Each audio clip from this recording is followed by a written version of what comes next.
එදා සුන්දර වූ නත්තල් රාත්‍රියක් වුණා.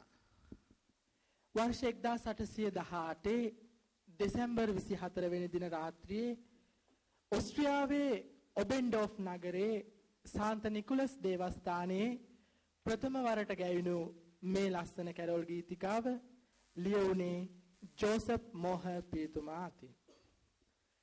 තවද රසවත් වූ මෙහි ඉංග්‍රීසි පරිවර්තනය සිදු කරන ලද්දේ 1859 දී ඇමරිකාවේ ෆ්ලොරිඩාහි ජෝන් ෆ්‍රීමන් බිෂොප්තුමා අතිනුයි.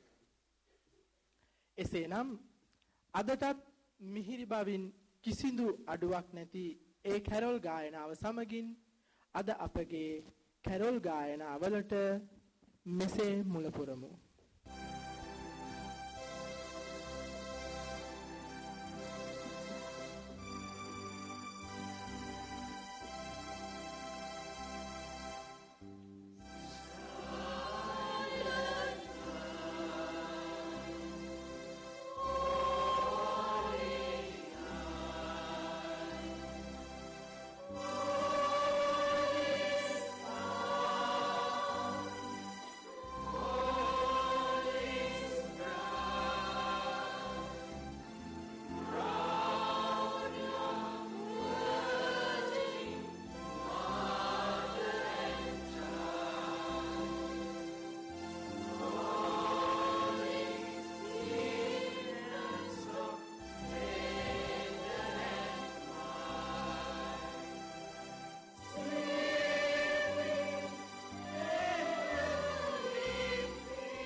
මේ ගායනා කණ්ඩායම තවත් මේ සූදානමින් සිටින්නේ ඔබට ලස්සන ඉතිහාසයක් මතක් කරන්නයි. ඒ තමයි මිනිස් ඉතිහාසයේ සිදුවුණු ලස්සනම සිදුවීම. දෙවියන් වහන්සේ මිනිස් බවගෙන මේ ලෝකයට පැමිණීම. ඒ බව ගායනයෙන් ඉදිරිපත් කරන්නට මේ අවසරය.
ක්‍රිස්තුස් වහන්සේගේ උපත අහසේ පවා සටහන් වුණා.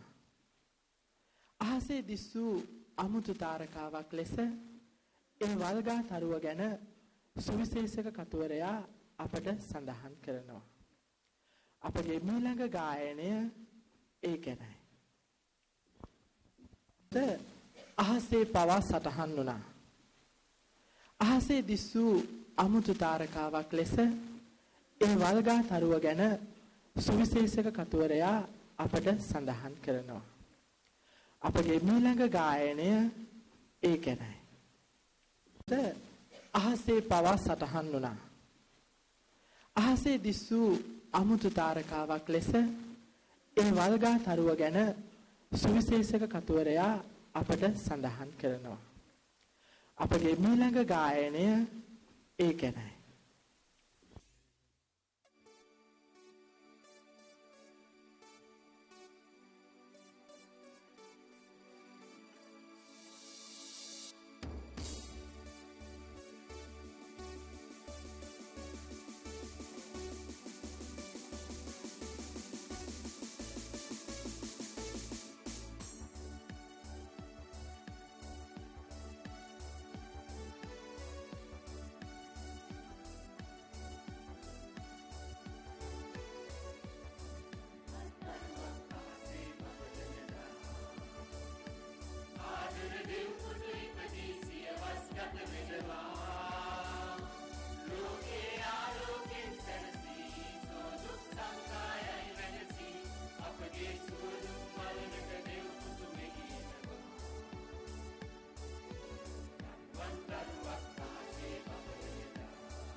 Ora abbiamo il piacere di invitare sul palco Monsignore Nevilgio Pereira, coordinatore degli immigrati srilankesi in Italia, affinché esprima insieme a noi, condivida con noi il messaggio natalizio.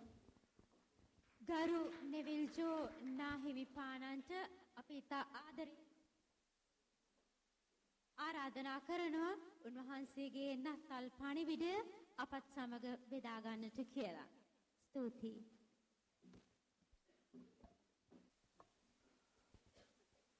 අත් වශයෙන්ම මට පොඩි ඊර්ෂ්‍යාවක් ඇති වුණා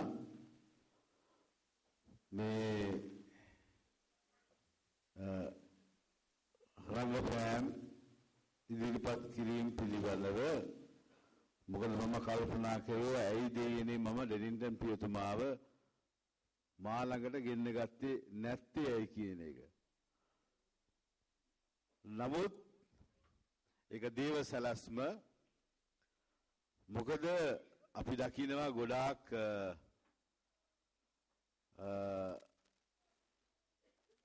කියන්නේ දස්කම් ගොඩාක් තියෙන පියතුමෙක්. මම රොබර්ට් පියතුමාට කිව්වෙත් ඒකයි. ලංකාවේ නාට්‍ය කලාව පිළිබඳ ඉතා හරබර දැනුමක් ඇතිව සෑම දෙයක්ම ටික කාලයකදී සංවිධානය කරගන්න පුළුවන් නව අරුතක් දීලා ජනතාව ඇදගන්න පුළුවන් පියතුමෙක් නිසා. නමුත් මම ගිය අවුරුද්දේ ඔයගලන්ට පොරොන්දු වුණා ඒ පියතුමා මෙතන අවුරුදු 4ක් ඉන්නවයි කියලා. ඒ හින්දා ඒ අවුරුදු 4 ඉන්නවා. නමුත් මම බැලුවා ඔය ඉඳලා හිටලවත් අපේ පැත්තට ටිකක් ගෙන්න ගන්න.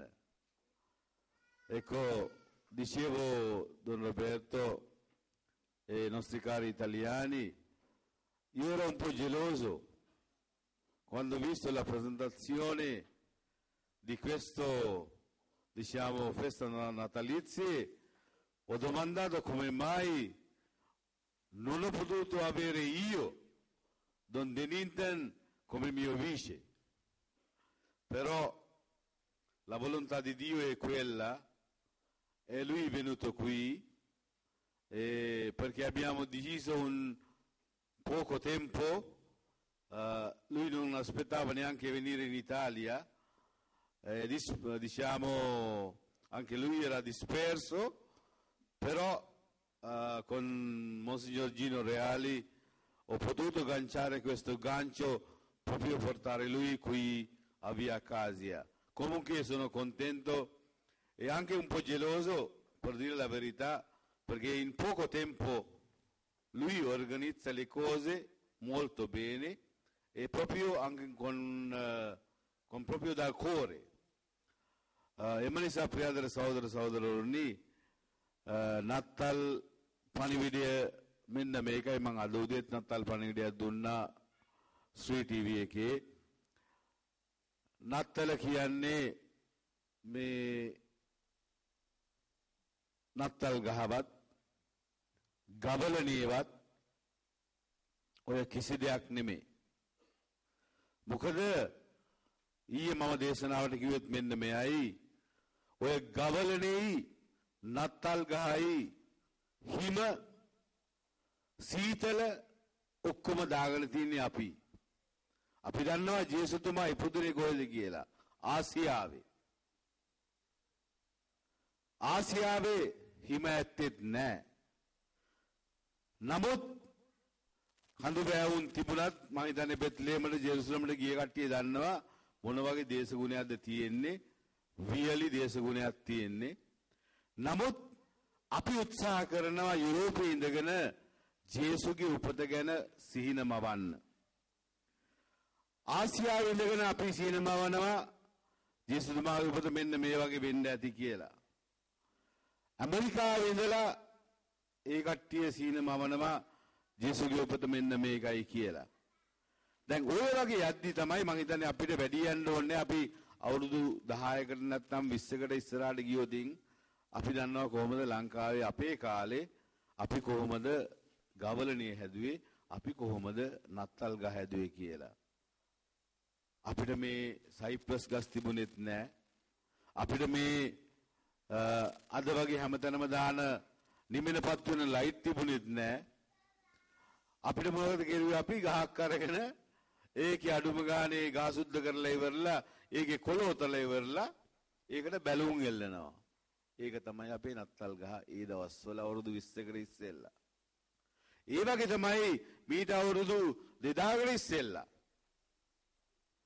ඒ කාලේ ජේසු මෙලවට ආපු ඒ ගැලවුම්කාරයන්ගේ පණිවිඩය අපේ එක්කෙනා උත්සාහ කරන විවිධ මට්ටමින් අපේ මනසින් අපි මවාගෙන මෙලවට ඉදිරිපත් කරන්න.